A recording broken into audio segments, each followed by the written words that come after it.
好啦，繼續來看高雄前鎮有一間財神廟，小小一間引起到熱烈的討論，因為這間廟就起佇個百貨公司的邊啊。百貨公司專櫃的小姐、甲先生、甲業務，要上班進前，攏會先踅到這間財神廟來拜拜求財運。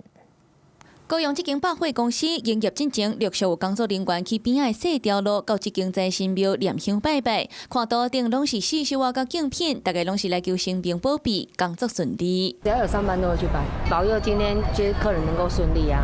因為這間真的很靈，做生意的都一定會去拜。我覺得百貨公司業績越來越好啊，大家都會去拜啊。細細間啊，佇咧高雄前鎮的百貨邊啊，是真低調，閣互人講做是百貨財神殿。未少百貨人員甲業務上班進前經過，攏會來求財運，甲工作順利、業績穩定。百貨清潔人員嘛，逐工攏來整理。那個清潔阿姨，然後她每次想到就去整理，然後去收貢品啊。百貨邊仔財神廟引發外地人好奇，啊若拜過攏講有靈性，就連百貨普渡嘛辦佇遮。另外，藏佇咧巷仔內這間財神廟，同款是在地人家己咧拜的財神。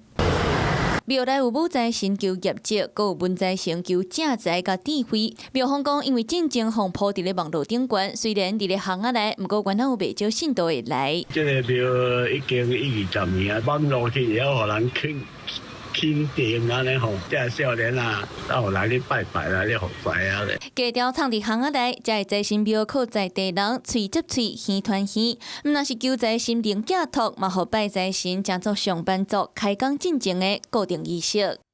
Hello， 我是林仙怡，想要搶先掌握最及時的新聞資訊嗎？趕快訂閱、按讚、開啟小鈴鐺，鎖定華視新聞 YouTube 頻道。